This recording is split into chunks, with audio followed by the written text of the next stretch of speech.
Taste the Daily. Thoothukudi அனல்மின் நிலைய விபத்தில் இறந்தவரின் குடும்பத்திற்கு நியாயம் வழங்க கோரி அவரது உடலை வாங்க மறுத்து உறவினர்கள் 2வது நாளாக போராட்டம் நடத்தினர். தூத்துக்குடி அனல்மின் நிலையத்தில் நிலக்கரி கொண்டு செல்லும் கன்வேயர் பெல்ட்டில் சிக்கி மனோகரன் என்ற ஒப்பந்த ஊழியர் பரிதாபமாக இறந்தார்.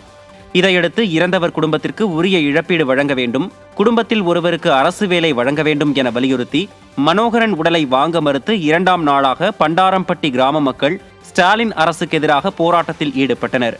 மேலும் விடியா அரசு செவி சாய்க்கவில்லை என்றால் போராட்டம் தீவிரமாகும் என்றும் எச்சரித்தனர்.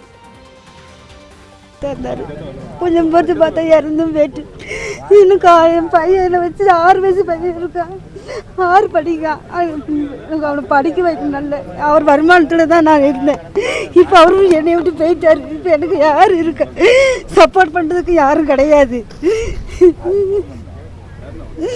எனக்கு ஏதாவது ஒரு உதவி பண்ணணும் கண்டிப்பாக.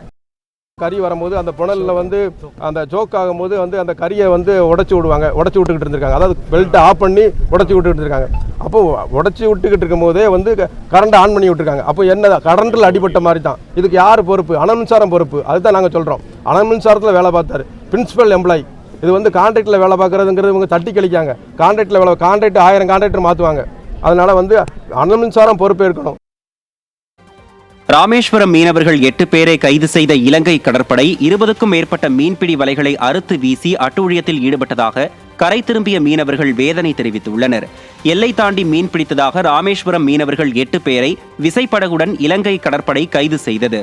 மேலும் 20க்கும் மேற்பட்ட மீன்பிடி வலைகளை கடலில் அறுத்து வீசி அட்டூழியத்தில் ஈடுபட்டதாகவும் இதனால் சுமார் 2 லட்சம் ரூபாய் வரை நஷ்டம் ஏற்பட்டதாகவும் கரை திரும்பிய மீனவர்கள் வேதனை தெரிவித்தனர்.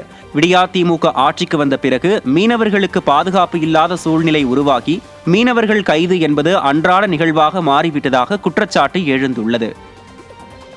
இல்லை, எங்களுடைய 20 படகுகளுக்கு மேலே வந்து வலைகளை அறுத்து எரிஞ்சிட்டாங்க. நாங்கள் ட்ராலி டோர் தான் இழுக்கிறோம். இழுவையில் வந்துட்டு இருக்கும்போது எங்களுடைய வலைகளை வந்து கத்தி கம்புகளை போட்டு அறுத்து 2 பக்கமும் அறுத்து விட்டாங்க. திருப்பி மீண்டும் நாங்கள் அந்த வலையில் எடுக்க முயற்சி பண்ணோம்.